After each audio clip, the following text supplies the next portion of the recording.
All right, welcome everybody. I know there's a few people still straggling in here, but we have a lot to cover. So we're going to get going. Thank you for coming to this big, scary ballroom. I feel like we should have had some mirror lights going on up here to really get the mood going. So you are here to learn, I hope, about medical debt, and particularly medical debt and hospitals. And my name is Noam Levey. I'm a senior correspondent at KFF Health News, where we've been covering this topic with some vigor, I hope, over the last several years, and have actually just worked on a project with the Star Tribune here in Minnesota on this very topic. What I'm hoping that we'll do today is kind of hopefully inspire you guys a little bit to cover this topic, give you some tools to cover medical debt and hospitals in your community, and then hopefully give you some resources, including KFF.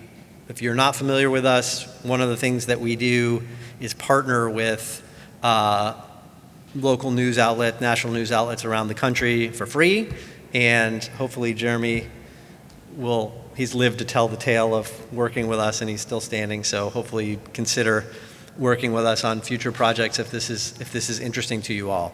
So what I'm going to do is give you a little bit of an overview for starters about medical debt and hospitals in particular, just to kind of set the ground, if you will. Then I'm going to turn it over to our great panelists here, who from my left are Rachel King, who is Director of Finance and Contracting at Children's Minnesota, which is the premier children's hospital here in Minnesota, and Molly Work, who's a reporter at Minnesota Public Radio in Rochester, and who did some really trailblazing work a few years ago on the Mayo Clinic and its involvement with medical debt. And then lastly, my collaborator, Jeremy Olson, who's a longtime staff writer at the Minnesota Star Tribune and really an expert on hospitals and healthcare. So let me jump right into it by maybe telling you a story from our most recent project. So this is a picture you'll see up here of Corey Roberts, who lives in St. Cloud, Minnesota, which is about an hour and a half from here, a small city kind of northwest of the Twin Cities, for those of you who aren't from around here. Corey, a few years ago, was diagnosed with early stage cervical cancer at one of Minnesota's large health systems called Centricare. She was insured, but she nonetheless got hit with about $8,000 in medical bills.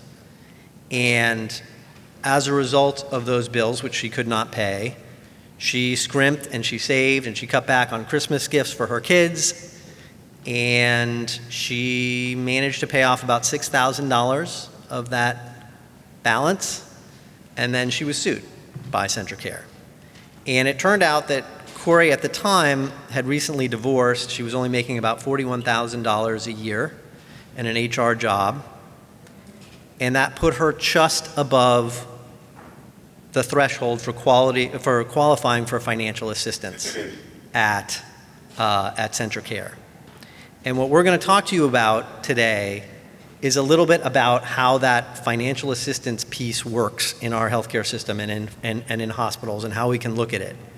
Traditionally, as some of you may know, charity care or financial assistance was something that hospitals, not-for-profit hospitals, provided for people who didn't have health insurance. It was very core to sort of what hospitals in this country were all about. They were originally charities.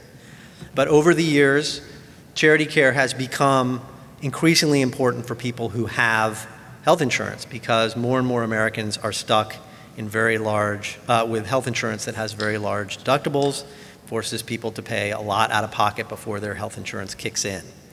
And this system of providing aid to patients didn't get a lot of attention for a lot of years.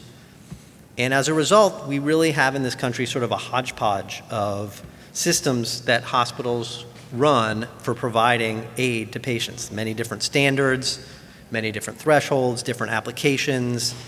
And despite efforts by both the federal government and state governments to bring some rationality to this, we know that millions of people are still going into debt. And I'm going to give you just really quickly a couple of high-level numbers to put in the back of your head as you're hearing from the rest of our panelists here. We did a nationwide poll a few years ago to ask about the prevalence of medical debt in this country. And one of the things we found was that 100 million people in this country have some form of healthcare debt. That's a higher number than you may have heard elsewhere, but part of the reason for that is because medical debt is often found in many different forms. It can be a bill you can't pay. It might also be a bill you put on your credit card and then you're not able to pay your credit card bill off. It might be a loan you took out from a friend or a family member. Could be a payment plan that you're on with a hospital. Maybe you're even paying that payment plan, but I would argue you're still in debt. You put all that together, you get 100 million people. A lot of this debt is relatively small, but some of it is enormous. And we know that that is particularly true for hospital bills. I'm going to say, since Rachel was very brave to come into this room and provide the hospital perspective on this, and I want to stipulate from the very top that hospitals are not the only reason people are going into medical debt. We could do a project on health insurance and why do we have high deductible health insurance. I'll also stipulate that not all hospitals are the same. Some hospitals do a very good job of making sure that the patients they take care of can access financial assistance. However, some do not. And the fact also remains that we know that people who go to the hospital are incurring increasingly big bills. Part of that's insurance, part of that is because hospitals, you may know, are expensive places to go. And when we asked in our poll how much debt people have for hospitals, conservatively we think about more than half who have medical debt owe at least part of that to a hospital because of emergency care or a hospitalization. And that's probably an undercount because we ask questions about, physician services, outpatient surgeries, which may increasingly be delivered by a large health system. And when you look at that, you can see here that almost 50% of people who have hospital debt owe more than $5,000. And you don't need a Nobel Prize in economics to realize that at a time when most people don't, when nearly half of Americans can't afford $500 in unexpected expense for anything, that a $5,000 bill from a hospital can be really devastating to people. So I'll stop there. I have some more slides, but I want to get on to our other panelists. So let me turn this over now to Rachel to give you a little bit of an overview of kind of how you look into hospital finances, because the first thing to understand when you're trying to understand how well a hospital is serving its community and financial assistance is understanding how to actually look at a balance sheet and understand kind of how hospitals record what they do. All right. Hi, everyone. Thanks for having me. My name is Rachel King. I am Director of Finance and Contracting at Children's Minnesota. I am a CPA by trade. Before I worked for Children's Minnesota, I worked for a public accounting firm for almost 8 years. So I've been in this world for a while from a financial reporting perspective. The first thing that I want to mention is kind of taking a step back from what Noam just explained here, is that I don't think it's a surprise to anyone in this room that from a full financial picture, hospitals are also having a hard time. These are just a few headlines. I literally did a Google search and pulled up 3 headlines that just stuck out to me. But of course, HCMC being a large headline here in Minnesota recently. Also talking about rural hospitals and just Minnesota hospitals overall. There is a larger financial concern that is happening from the top down. And certainly that trickles into individuals and how they can pay for the costs that we have to pass on. But there is a larger concern here. There are pressures, anything from tariffs to rising drug costs to labor and all the things that are increasing pressures that we feel on a daily basis as kind of new things come on our plate that we're all trying to focus on, and charity care becomes one of the things that we have to balance along with everything else in the financials, and insurance and all the different games with insurance is certainly part of that as well. To To dial into charity care, there are really two places that you can find charity care numbers when you look at not-for-profit hospitals. The first is going to be on the financial statements, which is a little bit of a misnomer because it's not actually on the financial statements from like a P&L profit and loss perspective. But this is the classical view of revenue and expenses that you will see not-for-profit hospitals, particularly if they have public debt, are required to publish. Per the accounting standards that we live by, charity care is actually not disclosed on the face of the financials, but instead is required as a footnote disclosure. And so what that means is there is some notes, lots of wording that falls at the end of the financial statements, and there should be a paragraph in there that specifically speaks to charity care. What that disclosure is requiring us to do is to talk about the net cost of charity care, not necessarily the revenue associated with it, although you will commonly see that hospitals will generally disclose that as well, but it's not a requirement. I will say that one of the hardest things and why we're only talking about net cost is that when we talk about revenue, in the hospital world, gross revenue is a really hard number for us to get around and to use as a comparability, because gross revenue is really a number that's made up by every single hospital based on their pricing structure. So you might see, I think everybody has gotten a healthcare bill, and you will see that maybe your gross charge is $1,000, and what ends up actually being paid by your insurance company and you combined is nowhere close to $1,000, right? And that's what I mean about that gross price versus that net price. One hospital may charge $1,000, another might charge $1,500, and really there's no bearing on how those compare. That's really just a methodology for pricing strategy. So instead of using that as a disclosure, the standards ask you to do net cost. Now, even when you're talking about net cost, that is a very hard number to get at as well. There is a couple different common methodologies, although it's not necessarily prescribed on how you have to come up with that net cost. A lot of hospitals have a cost accounting system that they might use to disclose that. Many will also use the cost to charge ratio, or the CCR.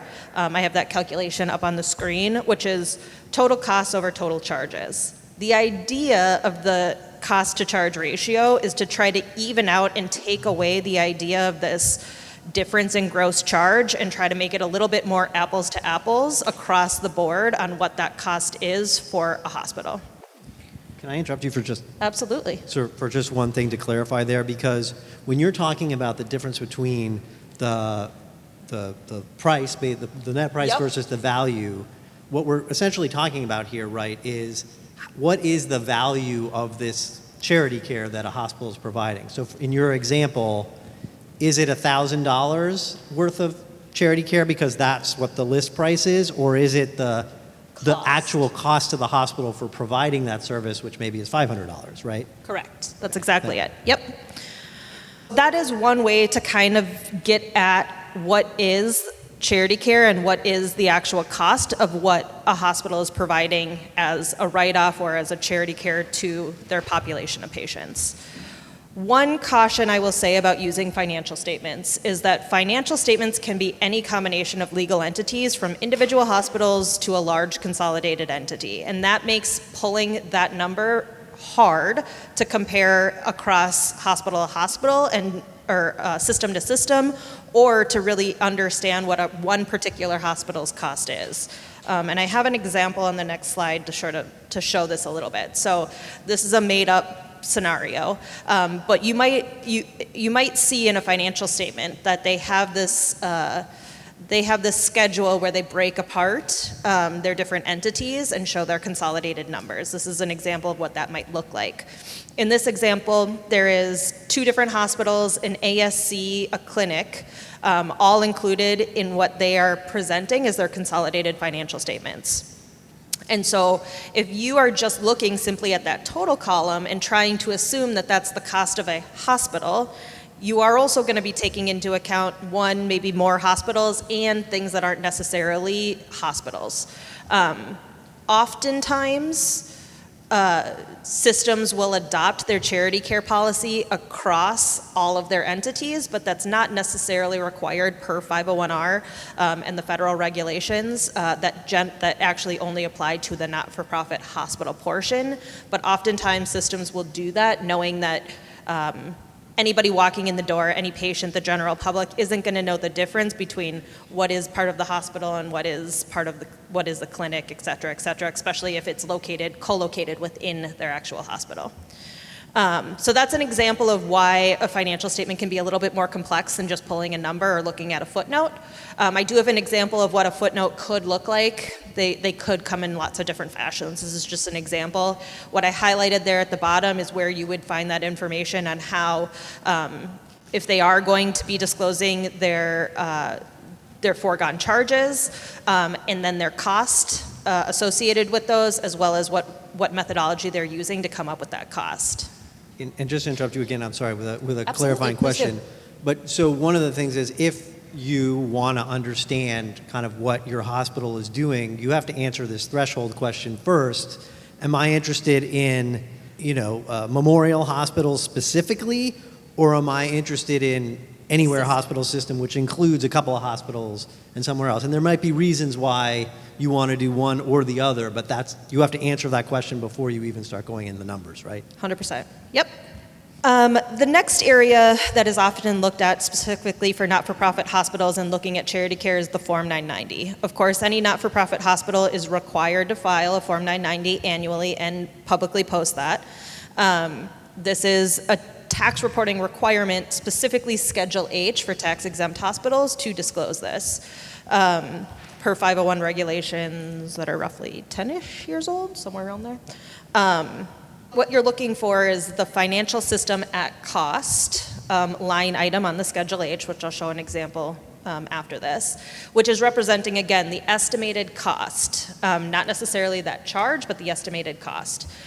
It will also have any offsetting revenue to get to a net cost. That's a little bit of a different methodology than what I just talked about on the financial statement side, because we are removing the offsetting revenue. Offsetting revenue can be things like grants or foundation support, things like that are meant to offset that cost of charity care. Some may have that, some may not, but that's where that would be disclosed.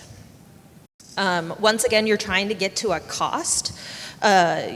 People use different costing models, and the cost to charge ratio is also used here. However, this is a different methodology than what's going to be on your financial statements, and the reason is because you cannot double count any revenue or expenses that are considered in any other category on your 990. So it has to be a different methodology depending on how you're pulling apart your numbers, and it gets a little bit more creative on how you have to get there. Let me tell you, as somebody who's had to create it from scratch, it can be very difficult to get your arms around how not to double count anything and make sure everything is separate and distinct. The interesting thing on this that even I found when 501R came out and when we were creating some of these schedules is that the IRS does not prescribe in any way, shape, or form how you are supposed to do this costing methodology. It simply describes it as a reasonable methodology. And so that is one of the struggles that you will have when you are trying to compare a hospital to a hospital, is just because we're both disclosing the same thing on a Schedule H does not mean that our methodology and how we're getting there is similar at all. And so that is something, even within our own communities of hospital finance people, that can be difficult, because what one person considers the way that they should do it may be different than the way that we consider that we do it, and technically both are right, because neither is really prescribed by the IRS or any other body. And that underscores kind of, again, the question the reporter has to ask is, what's the purpose of this analysis? If you're trying to compare one hospital system to another, you might use one or the other, or another tactic, which Jeremy, I know we'll talk about in a little bit. But this is a question that folks have to answer, right? Is what am I trying to compare? Do I want to use a 990? Do I want to use a financial statement? Do I want to use something else? Correct. Absolutely. The other important thing to note about the 990 is the 990 will only represent one not-for-profit hospital legal entity per 990. So in my previous example where I had shown two separate hospitals, that could mean that there are two separate 990s, one for hospital A and one for hospital B. And if you only pull hospital A and then you compare that to a total on consolidated financial statement, you're not comparing apples to apples for that system. This is an example of what a Schedule H could look like. You can see there where I circled the anywhere hospital A just to represent that it's only one single legal entity. And that is the financial assistance at cost line that you would technically be looking at. That middle column there, column C, is the estimated expense less any offsetting revenue to get to your net community benefit expense. I will also note that that highlighted column to the right, that percentage of total expenses, is an important column. What we're doing is we are taking that total or that net community benefit expense of 850, and comparing that against the total expenses of the hospital, which can help you get a barometer of what that number is in comparison to other hospitals. So two hospitals might have $10 million worth of community benefit expense. That might be a lot for one hospital and a little for another hospital, depending on the size of hospital that you're talking about, the number of beds, expenses, et cetera. So that number, that percentage, can help give you kind of a barometer of comparability of size of that number between different hospitals. So lastly, kind of to talk about all of this in totality, there are definitely comparability challenges between all the different disclosures and just comparing hospital to hospital. We've kind of noted this first one, but organization structure is going to be a big one, depending on if you're talking about system reporting or a single hospital. In addition, policy differences are going to be a really big differentiation that would be important to understand. Are we talking about income thresholds of 200%, 400% of federal poverty level? These things should be disclosed in the financial assistance documents that are required to be public. Those, we do publish that there, but you do need to understand what those policies are and what level each hospital or each system is using, as well as the discount structure being used. I have AGB there. That stands for amount generally billed. That is also a requirement of 501R, that anybody that is getting, that is self-pay should only be billed the amounts generally billed, which is also a very vague explanation, but there are two different methodologies to do this, and what you're generally trying to get at is what is the average amount that is paid by insurance, and nobody should have to pay more than the average amount incurred or paid by your insurance in totality. You can either do a retrospective or a prospective method on this, which should also be described in your federal assistance policy or financial assistance policies, but that would be a difference in comparability against different hospitals and how they're coming up with that percentage. There's also accounting differences, like we talked about. Are they using a costing methodology? Are they using cost to charge ratio, or quite frankly, something else? Those are going to be differences. And then lastly, just to talk about charity care, it's important to understand that charity care is really only one slice of the financial pie. You need to pull back also and look at the broader financial view to understand the full picture. If you're only honing in on charity care, you might miss the full picture of what is happening. That pie chart that I have to the right shows an example of a Schedule H and the different categories and percentages that fall into those categories. In this example, you can see that the three biggest categories here are financial assistance, Medicaid, and cost of other government. So while you might say that financial assistance or charity care is a very small percentage, you can see that larger percentage is the Medicaid shortfall. And that is going to be really important to look at depending on the population and what particular hospital you're looking at. So that first bullet I have is the payer mix, which talks about which gets to that Medicaid or the population that you're serving. For example, for representing a pediatric children's hospital, we are going to look very different from an adult hospital because children's hospitals, children will qualify for Medicaid if they do not have any other insurance, which by default makes our Medicaid percentage much higher than an adult hospital, just given our patient population. Therefore, Our charity care might look smaller than expected, but that's because the majority of our patients are going to fall under Medicaid and don't have a self-pay portion. So we're taking our losses on our Medicaid versus our charity care in a vast majority of our patients. That's our personal example, but I can say that other hospitals, if you look at an HCMC, for example, and the amount of Medicare or Medicaid that they take, all of those are important considerations to take into account as far as why their financials look the way that they do. Also, the amount of Medicaid coverage, if you're going state to state, looking kind of outside of my Minnesota scope, right? The amount that Medicaid covers, either in population or dollar amount, is going to be an important driver into how much self-pay portion a patient might have, depending on if they qualify or don't receive Medicaid in a state or may in a different state. So that's an important thing to look at.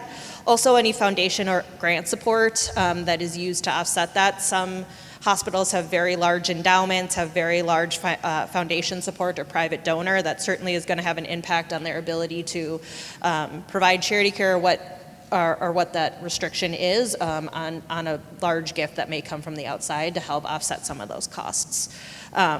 So I could go into a lot more, but certainly just trying to give kind of a broad overview of my perspective coming from the financial world and some of the challenges and the things that we look at from a purely financial point of view.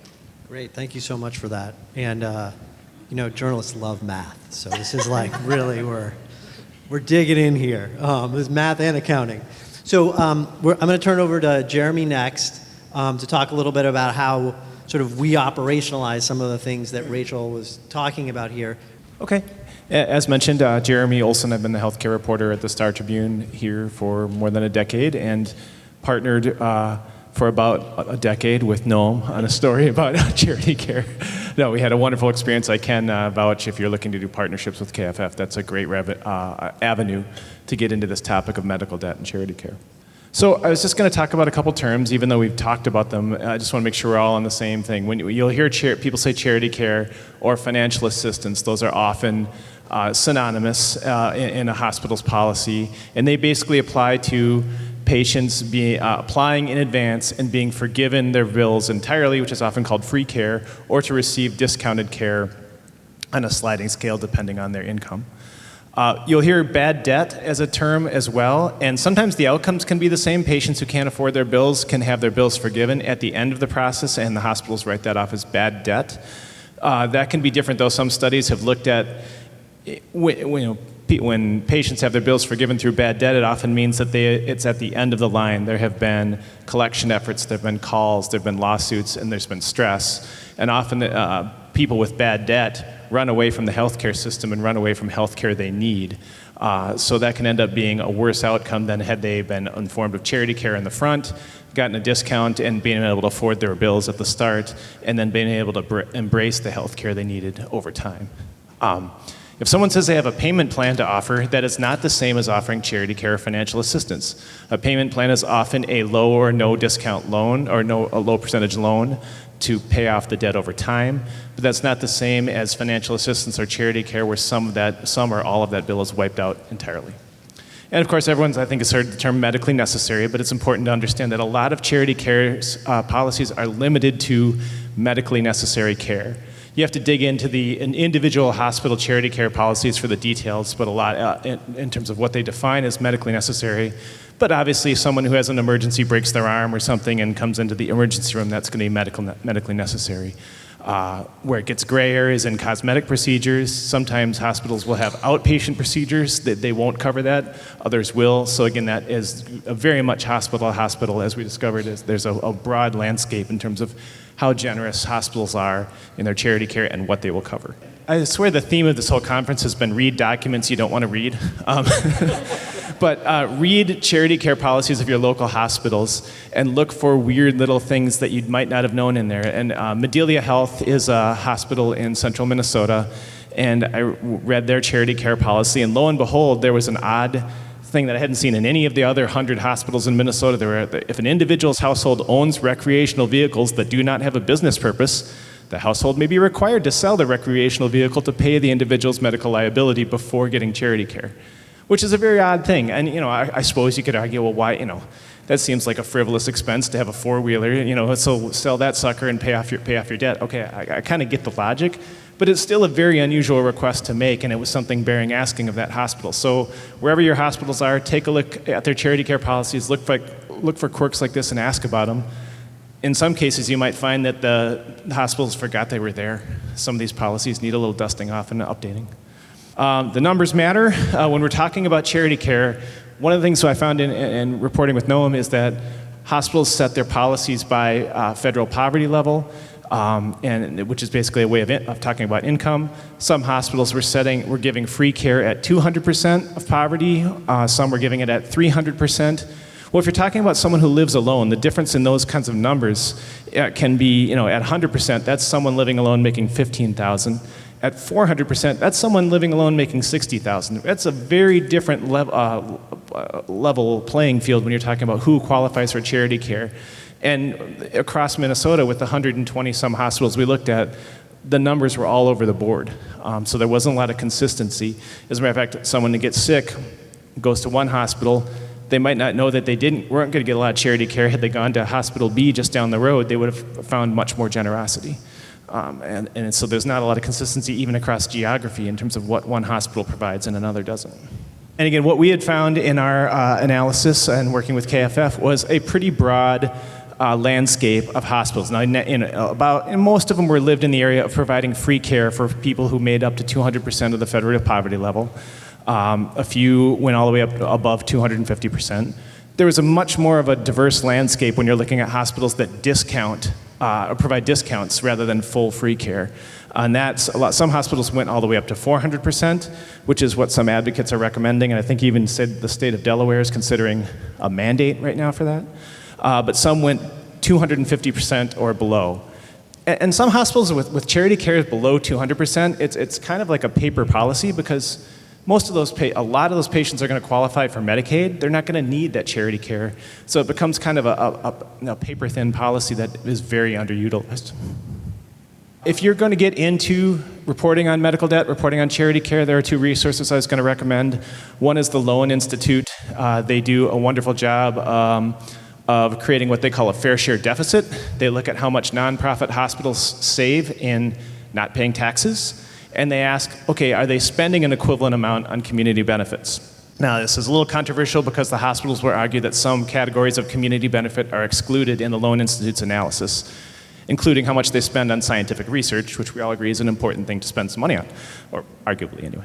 But it is a very fair, it's a consistent way of looking at all hospitals by how much they take in, how much they save in tax breaks, and then how much they spend out in their community benefits, including charity care and bad debt. Also, the Urban Institute provides a pretty good county-by-county, state-by-state look at hospitals and medical debt levels and how much patients in each state are dealing with medical debt. So that's a good way to kind of start and look at the relative burden in your community compared to others. And of course, I'd say go to KFF. They have, and Noam's work, they have a ton of research and information there. But I also say be skeptical. You were talking about a lot of the things that are the nuances of all this topic. And you have to kind of question the information as you get it. This is from the Urban Institute, and it's showing patients that are basically in medical debt by state, and it's a relief map. I didn't put the whole thing in there, but if you look at Minnesota, you'd look at that and say, wow, Minnesota looks pretty good. There's no medical debt problem here. We can kind of move along with that topic. Well, the problem is the Urban Institute's data all comes from people who have their medical debt reported to credit rating agencies. Well, in Minnesota, you can't do that. There was a hospital, well, you can't do that for hospitals. There was a legal agreement between the state and the hospitals by which they couldn't provide medical debt of their patients to credit rating agencies. And so we basically have very little data to support the Urban Institute's analysis. All we have in Minnesota is clinics who are allowed to report medical debt and delinquent patients to credit rating agencies. So it makes Minnesota look like a place that doesn't have medical debt, no problem here, when actually it does. It's just hidden by this one particular policy. There's plenty of people, even though they weren't reported to credit rating agencies that had medical debt, that were struggling with the issue. And so you have to kind of look a little bit deeper. And now, be skeptical example 2, this gets to what you were just talking about, which is in Minnesota, we often report our community benefit, our bad debt, our charity care, by how much the hospitals provide in terms of charges, which, as you just discussed, the charges aren't really what we all really pay. We all know that there's a big charge at first, and then there's the discounted negotiated cost that is actually paid by the insurers. Well, then providing the sticker price as your total community benefit as a state is a little bit inflated. So it's, again, an example of looking at the numbers, understanding it, and being curious about it and being skeptical. In Minnesota, you just mentioned the cost to charge ratio, so I'm glad we're in like harmony.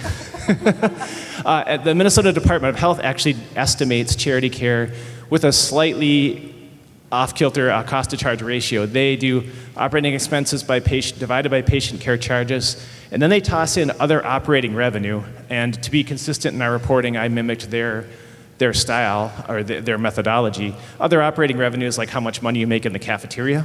So it really doesn't change the total a whole lot, but to be consistent with kind of the state reporting, that's the methodology we used in ours to look at how much hospitals were actually providing in charity care, not just the kind of the inflated sticker price. So if you take that to Abbott Northwestern Hospital, which is a hospital in Minneapolis, it had about $1.46 billion in operating expenses, $4.12 billion in patient care charges, plus $95 million. Apparently their cafeteria was doing well. And you calculate all that out, and you get a ratio of 0.34. You multiply that toward times the total reported charity care charges. They say they provided charity care at an amount of $13.7 million in charges. Times that ratio, you get a much truer estimate of $4.7 million in charity care expenses for that hospital in that given year, which was 2023. So again, it's kind of understanding the numbers, talking with experts about a better way to communicate that to your readers. Now, of course, we've been talking about mind-numbing statistics for a while here, and these are just a couple of reminders that this is not about mind-numbing statistics. Of course, this is about the 100 million, the so many people out there who can't afford their debt. And in some cases, it's catastrophic, and in some cases, it's just people who are stressed, they're that close to affording things, who, can pay off $6,000 of an $8,000 debt, and then they get sued in the end. It's just like this little thing that's flicking away at so many people across America, and it's so many real person stories. But getting to those stories proves difficult. And I'm going to talk about how to find some real people stories. We had wonderful success talking with $4, which is a nonprofit organization I'd recommend. They actually help people who contact them to apply for charity care if they think they're eligible and have been denied or don't know about it. Undue Medical Debt is an organization. They're a little harder to provide patient stories, but they are an organization that buys up medical debt for pennies on the dollar and then relieves it for people. So sometimes you can work with them to find patients who had this debt sitting on them, causing a burden, and suddenly they get something in the mail from Undue Medical Debt that their debt's been relieved, and it's kind of this success story. I had great success talking with bankruptcy attorneys, consumer credit attorneys. They often have clients and stories to tell. The state attorney general, the state ombudsman, they might be able to help out if you're looking to talk to real people. But in the end of the day, most often finding patients was a matter of going through court records, because people in medical debt, they run from their medical debt, they can't afford it. And if they don't get charity care, then eventually what often happens is the hospitals will file a suit to collect that bill by garnishing their wages or whatever other means they can through the court process. And if you just put in the name of your local hospital or health system in your we have a Minnesota court record system. I assume you have others that are like that in other states. You will find hundreds of lawsuits by your medical providers against individuals who still owe them, as little as $500, as much as $2,000, as much as $10,000. And you can just find an entire list of people to go about contacting to see if they want to tell their real people stories. That's you can't even read this, but the court files, when you open them up, will be a basic complaint in Minnesota anyway, and then an exhibit showing exactly how much money they still owe. So you get a sense of how deep their debt is. But I'll be honest, contacting people who have been sued, if I contacted 50, I bet 25 didn't know they had been sued. 24 didn't even know they owed medical debt. Maybe they had paid off the radiology bill, they had paid off the doctor bill, they didn't know they still had a hospital bill. And so there's an enormous, and then, That's more than 49 out of 50. But then a lot of them didn't want to talk with me because it's an embarrassment to them. Maybe they've been running from it because they're embarrassed about owing money. They want to pay it off, they can't. But there's one out of that 50 who had a story that they wanted to tell, and they thought maybe if they talked about it, they could make a difference from others. So it definitely took a grind, but you keep at it, you find a story like Corey and someone who wanted to tell her story to help others. Let's see. Oh, it's complicated. And I just mentioned, by the way, I just mentioned Madelia as an example of having this ridiculous recreational vehicle thing. I went down to Madelia a few weeks ago because that hospital is running out of money. It doesn't have enough money to pay its staff right now. It's taking out a line of credit and just kind of circling the drain, just kind of holding it together right now. So you have to balance the fact that these nonprofit hospitals have a responsibility to provide charity care, to provide community benefits, with the fact that they don't have a lot of money available to do that, to meet that responsibility at the same time. So it's something to keep in mind. It's not always a bad guy, good guy thing. There is a gray area here, which frankly makes it fascinating. They have this responsibility, they have these financial struggles. It's all happening at the same time. And then I just had a couple of charts there to show that, even as we talk about this, charity care and bad debt levels are rising for hospitals at the same time as they're experiencing financial difficulties. So again, it all takes a balance when you're looking at the big picture of medical debt and what these hospitals, the responsibility they have to their patients. Great. Thank you so much, Jeremy. All right, so our last speaker is Molly. Molly did some great work, as I mentioned, a couple of years ago. On Mayo Clinic, and she's going to talk a little bit about how you look at charity care and then also bring in the collections piece. So how does charity care intersect with lawsuits and the like? All right, the floor is yours. Thank you. Okay. I'm Molly Castle-Work. I'm a healthcare reporter with Minnesota Public Radio, but I'm going to be talking about, as Noam said, a story that I did a few years ago when I was at the Post-Bulletin in Rochester, Minnesota. Rochester is home to Mayo Clinic, which probably many of you know is the #1 hospital in the country, top ranked for a decade. So Jeremy talked about comparing hospital charity care across the state and across the country. I'm going to be talking about looking at one specific hospital, Mayo Clinic. I did a series of stories on this, and I'll be talking about the tactics that I used and my findings, and hopefully you can go back to your communities and use these same tactics to report on your local hospital.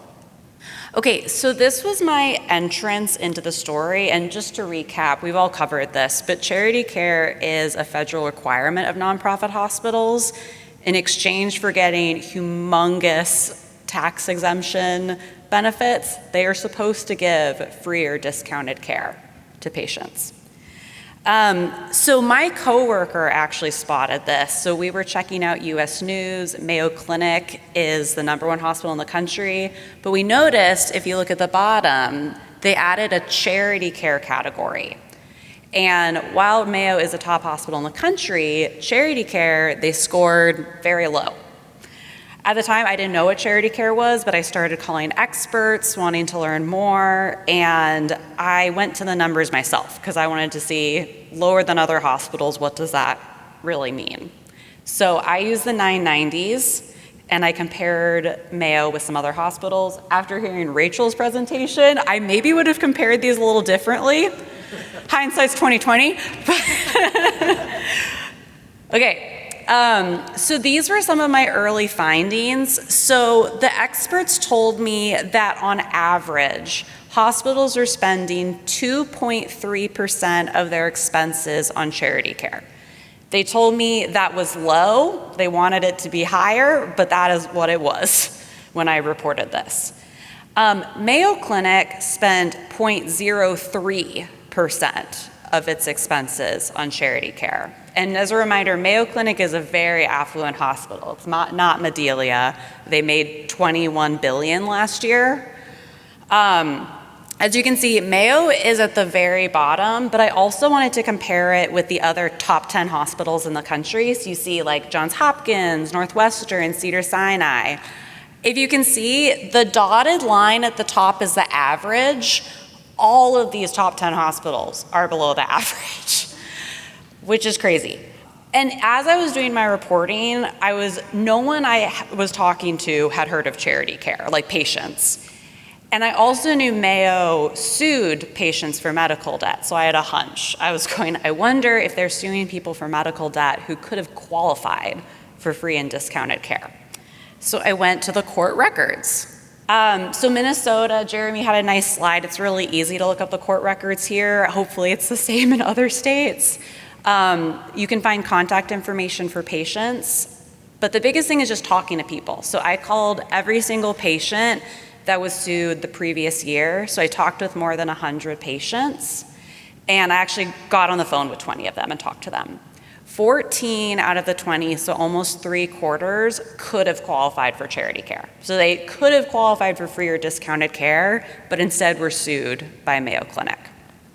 And almost everyone I talked to had never heard of Mayo Clinic. I mean, not Mayo Clinic, charity care. Everyone's heard of Mayo Clinic. So obviously people were furious when they found out. Another thing, so the court records has all kinds of data. You can see the actual bills in Minnesota. You can see the communications between the hospital. There's so much information. A data point that I thought was interesting was I wanted to find out the total amount of money that Mayo was trying to collect that year. So all the lawsuits added up to $1.5 million. That is a lot of money, but I want to put that in perspective. The year that I did this reporting, Mayo made $15.7 billion in revenue.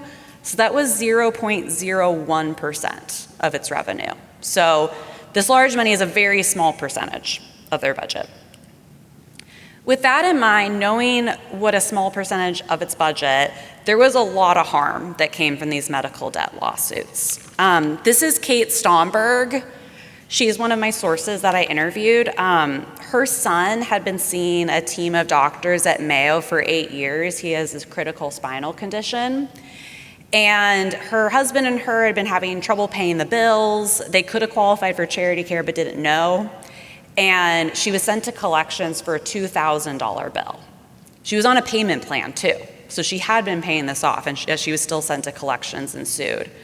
When this happened, her son couldn't see his doctors. And she told me she was panicked. She called Mayo again and again and again. She even drove an hour and a half to go in person to Mayo, and she begged with them. She said, "Can I double my monthly payment?" And she recalled that they told her there was nothing they could do. So that's one example. I also spoke with patients who were declaring bankruptcy, their wages were getting garnished, dropped out of grad school, struggling to afford rent, and obviously a lot of undue stress. So I wanted to highlight an exciting thing is after I did this story, which was back in 2022, there has been a lot of impact, and I want to bring that up because I think this is a really important topic to report on, and I think if more people are reporting on this across the country, we can see similar impacts. So an example here in Minnesota. After I did this reporting, our Attorney General, Keith Ellison, investigated Mayo Clinic. That took about 2 years, and then last year he released his report. He found, I wrote it down, Mayo agreed to a settlement, which was huge. Mayo agreed to streamline their charity care process. They agreed to up their charity care, and they are prohibited from suing patients unless there's an extraordinary circumstance. And in the investigation, Ellison found that Mayo had been actively dissuading patients from pursuing charity care. After my story came out, there was a lot of internal advocacy. There were doctors who were reaching out to me. Almost all the doctors had no idea this was happening. They were going, "Oh, that's why my patient couldn't come." Like, they had no idea. And so Mayo doctors were going, okay, we're going to try and advertise this from the inside. Mayo has tripled their charity care since this reporting, so that's really exciting. And then one of my favorite things was in 2023, Minnesota passed a new law. So now Minnesota hospitals are required to prove that a patient cannot qualify for charity care before sending them to collections or suing them. I want to share this photo. This is a special moment for me. This is my other source, Yolanda Pearson. She, similar to Kate Stomberg, her son was also not permitted to see his doctors while she was being sued for medical debt. She testified in front of the Minnesota State Legislature while they were working to pass this bill. And her testimony was so powerful. There were collection agencies that were in the room that were going to testify opposite her, and they just left because they were like, this is not going to go well. So I just think it's so important that these stories are shared. It really makes a difference, and I think her sharing her testimony was huge in getting this bill passed. Where we are today, I've continued to cover this. So I'm at Minnesota Public Radio now. Like I said, Mayo has increased their charity care. It's triple where it was when I reported on it, but it's still not great. They made $21.5 billion last year. That's a $1.5 billion profit, and their charity care was still very low, and experts told me unacceptably low. So there's more work to do. And I just wanted to add with some resources that were really helpful for me. There's a lot of overlap with what Jeremy shared. Ways I found patients, really great experts like Loan Institute, Undue Medical Debt, $4. Johns Hopkins was incredible. They have a lot of good experts that do this. Info you can get from the court records and how to find this in the 990s.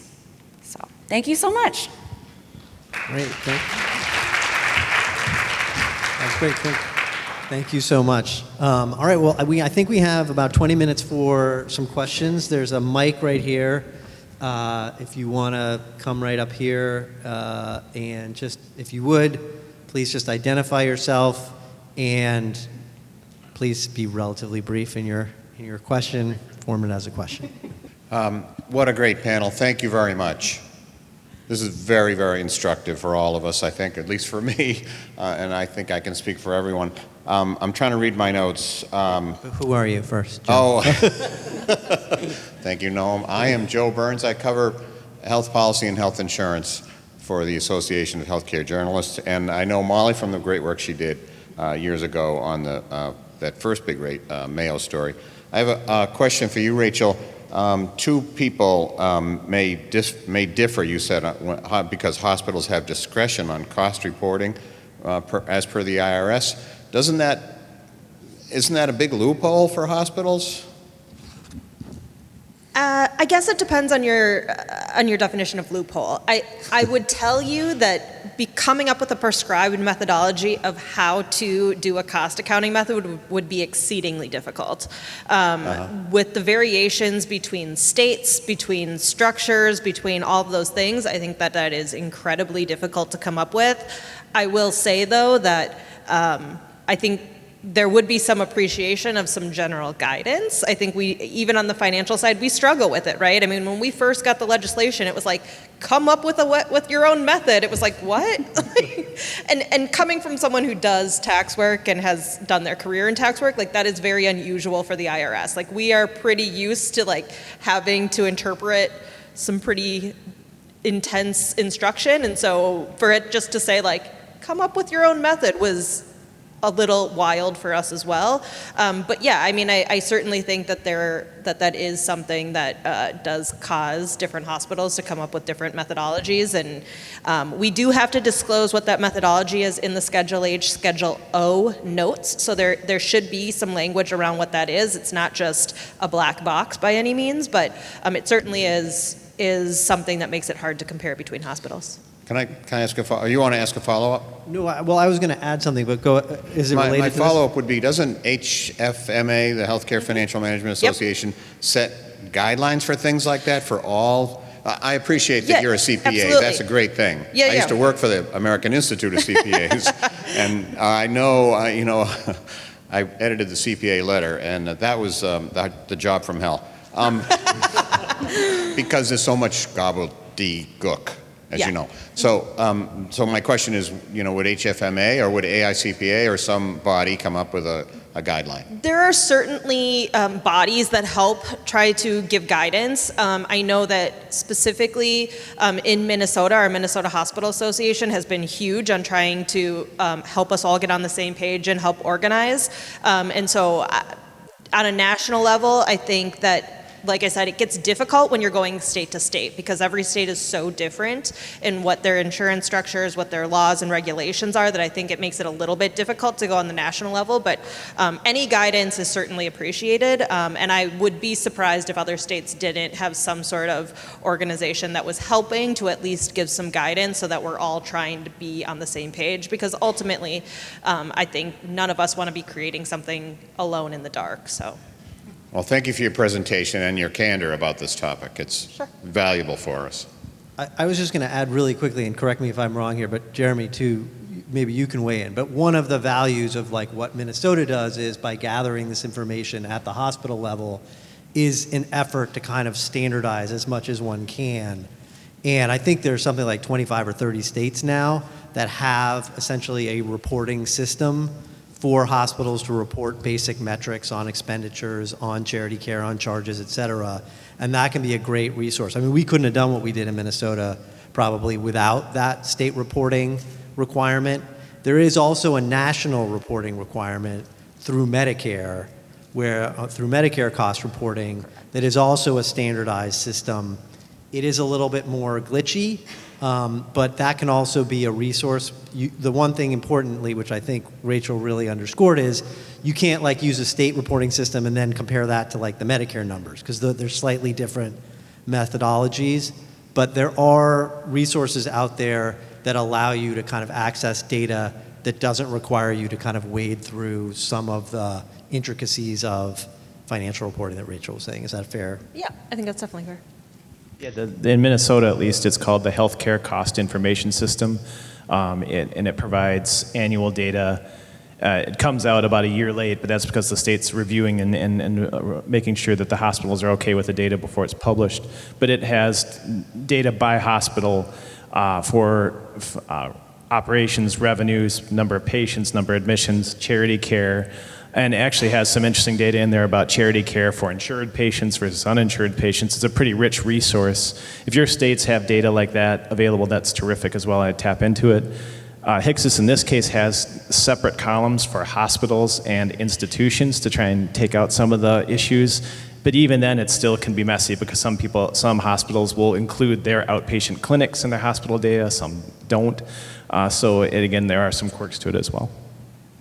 Yeah, sorry. Hi, I'm Nicole Villalpando from the Austin American Statesman. And in Austin, we have 3 different hospital systems. 2 of them are for-profit, 1 of them is nonprofit, which I actually don't think there's any difference between whatever. So I've been trying to figure out, I've just been trying to do a really simple consumer story about what happens if you can't pay your bill. None of the hospitals will talk to me. I have been using AHCJ's hospitalfinances.org to get to, should I not be using that anymore? Should I? I should know the answer to that question, and I don't, actually. Because that's how I've been able to get financials for the for-profit hospitals. So there are 2 sort of important documents to familiarize yourself with if you're wanting to do this. One, we talked about earlier, the financial assistance policy, which is going to lay out the criteria, right, for qualifying. It's going to have those income thresholds. It's going to have information about assets, about kind of how the process is actually used, et cetera. The other one that's, and all not-for-profits are required to make this publicly available. Most for-profits do it as well, as a matter of policy. They're not under any requirement to do it. Mm-hmm. Interestingly, public hospitals are also not required to do it under IRS rules. That being said, most hospitals, it can take some work, but you can access the documents usually. The other one that's important, and maybe is more germane to your question, is something called the billing and collections policy. And a billing and collections policy lays out what tactics the hospital will use to collect. And there's a term of art that, of course, the IRS came up with called extraordinary collection actions. It's like this Orwellian term. What are the things that, and what constitutes an extraordinary collection action? There's 4 categories. One is credit reporting. One is the sale of debt to third parties. One is legal action, which includes wage garnishment, can include property liens, and the last one is denial of care. And sometimes that information is in a billing and collections policy. Sometimes it's in the financial assistance policy. So you have to kind of navigate between them to try to find the answer to that. But usually that will give you a pretty good idea of what they are doing. Is that general? Would you guys generally agree with that? Have you had any luck with non-hospital medical bills as far as where to get data on that and where to, like, because a lot of people's debt is in pharmaceuticals, it's in, it's in lab fees and MRIs and... So we are doing a project currently in Connecticut looking at Connecticut court records to get at that very question. And that's one way you can get at it, is by accessing court records, and then you can see, it's not just HCA or Mayo or whoever it is who's the named plaintiff, but you can see all the non-hospital providers too. We did it in Connecticut because Connecticut has an unusual court system that attaches a tag to anything that's medical debt related. Most states don't have that, so you would have to sort of wade through a list of plaintiffs and identify which ones look like they're medical. If you're interested in going down that route, though, there are two resources I would point you to. One is called the Debt Lab at Princeton University.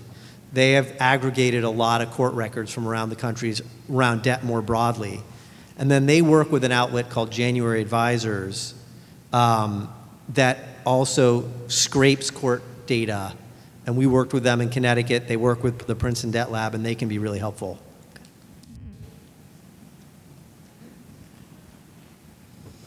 Hi, I'm Elizabeth Gardner. I'm an independent journalist. I wanted to find out a little bit more about what you know about undue medical debt. I've had a couple of, community fundraising drives where the money was going to go to buy undue medical debt, and the ratio of how much money you have to give them versus how much debt you can settle with it is like, you can give them $1,000 and it's like $1 million in debt.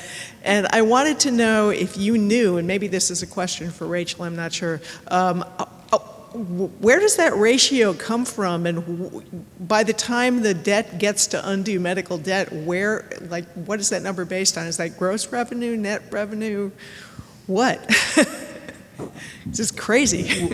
In general, it's the amount of money that they're forgiving at that point. I mean, they might have discounted it. It's the amount they were still trying to collect by the end compared to the initial bill, if I'm not mistaken. So it's already net revenue? No, well, go ahead, Molly, you want to You go? probably know more. Hello? My understanding is that debt collectors buy the debt from the hospital for pennies on the dollar, and so then undue medical debt is kind of taking advantage of that, and they're buying that debt on pennies on the dollar and then forgiving it. That's my understanding. Yeah, they're acting like a debt buyer in that case instead of a professional debt buyer looking to sweep it up and make a profit. They're just looking to buy it up for pennies on a dollar and forgive it. Yeah, a debt buyer for good. Yeah. So it seems like the medical costs are therefore completely mythical. If they can afford to sell it for pennies on the dollar, why couldn't they afford to give the care for that amount? I don't know. We don't use that. That's considered kind of an extraordinary billing, and that's not something that we personally do. But I think the general thought process would be that if you think that you can't collect on that at all, it's the difference between getting $1 versus $0. So instead of looking at it what that cost is and expecting you're going to get 100% and it being a discount, it's sort of, you've already considered it as there's nothing else you can do with it, so might as well get something as opposed to nothing. And there is someone from undue medical debt right over there, so Yes. she can answer your questions, probably. Okay, who's next?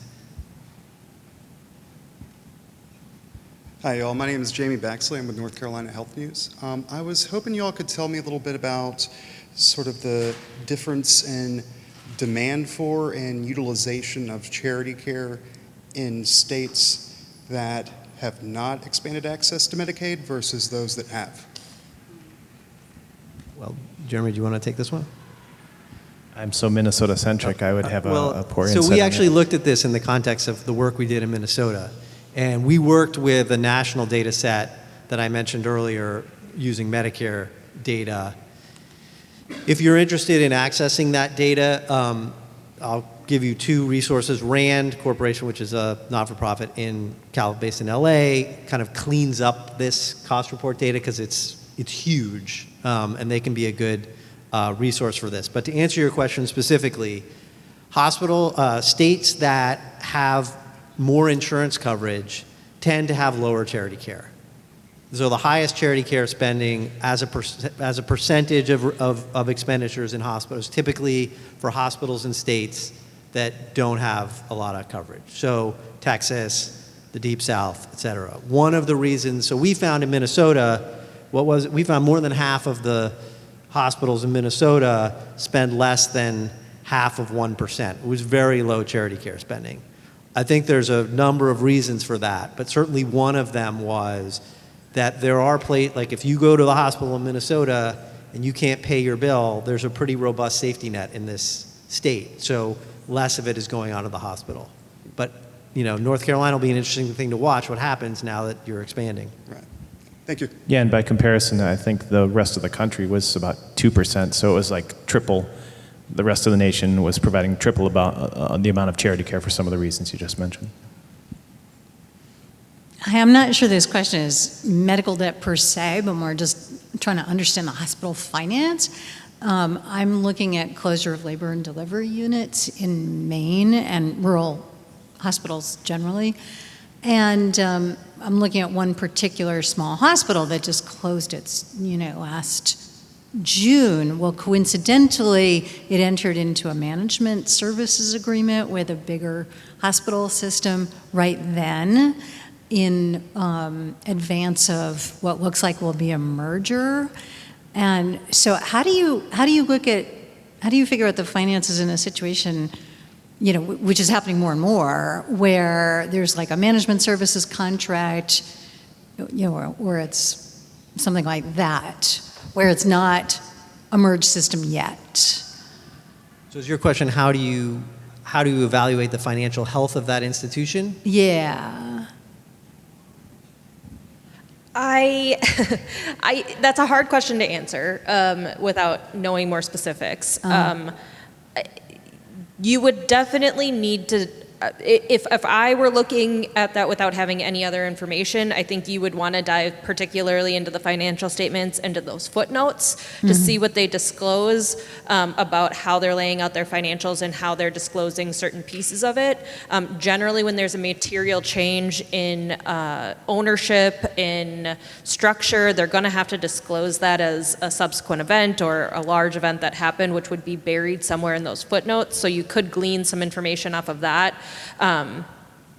You would definitely want to make sure that if you're doing comparative year over year, that you're separating kind of the financials before and the financials after. And I think, as the other panelists have mentioned, digging into those financial assistance policies, any of those policies that are out there that you can glean some information off of, generally they're going to have their own policies before, and they're probably going to have different policies after that align more with the larger organization, and there's most likely going to be key differences in what they consider for write-offs and charity care and whatnot. I'd also mention in a lot of financial statements, there is line items, some of them which are for contracts and some of which are for administration. So if you're seeing someone eliminate maternity care, presumably you're going to see a decline in patient care revenue. But if they're hiring a management contract, you're going to see that line item increase. So if you dig into some of those line items and see year-over-year changes, Correct. that might get you a little closer to where you need to be. I see, right. So, and also, in this case, I would have to look at the financial statements for both systems. Yes. That's what I wanted to know. Thank you very much. All right, I think we have time for maybe one last question here, which is convenient. Hi, thanks for the talk. My name is Christian Von Preissing. I'm the Knight Science Journalism Fellow.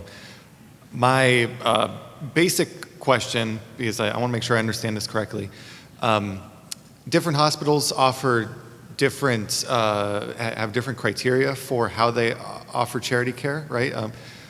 But they're all doing it slightly differently, and I'm just trying to understand what is the requirement that they need to meet, and then how generous or not generous can they be within that requirement? Well, they have a requirement to provide a community benefit as a nonprofit organization, and if that sounds very loose, Yeah. it is, and especially in the context of charity care, you're right. I mean, like I said, we had some hospitals offering discounts at up to 400% of the poverty level and some at 200%, and by those numbers, that's an enormous difference. And some would provide it for elective surgeries and clinic care, and some would only provide it for medically necessary or emergency care. And there's nothing to change that. As a matter of fact, hospitals are very proud that they, some of the smaller hospitals across Minnesota, they get together, they meet each year, they figure out what they can afford, they evaluate their community and what their community needs are, and they stand by it. They say, this is what our community needs and wants, so they want to be distinct in what they provide versus others. But that does result in an enormous checkerboard where someone can get help one place and down the road they won't get that financial help. I see. I was going to say it's kind of the Wild West, but I don't know if you've seen this in the news. Some states have passed their own legislation to set minimum thresholds, because that's not in the federal law right now. So some states have said, okay, every hospital needs to provide at least 2% of their expenses on charity care. So I don't think that's in Minnesota yet, but more and more states are doing that. Texas, Delaware is actually. considering it. Yeah. But there are different ways. I mean, I think this is, if you're interested in this topic, and I think it gets to Molly's point that, reporting really can drive changes in the law. There are sort of a number of efforts to do this at the state level. Some have to do with setting standards, so everyone has to provide aid above 200% of FPL. Or everyone has to use the same application. Or everyone needs to spend, as Molly said, a minimum amount on charity care, although that's more rare. But this is a very robust area for state legislatures right now around the country to look at this, because the issue is bipartisan. And it's interesting that it's not just Democrats. A lot of Republicans are really interested in particularly holding not-for-profit hospitals accountable. So it's like a rich area. I'm getting my cue here that I think I need to wrap it up. But thank you all very much. I know hopefully folks can stick around.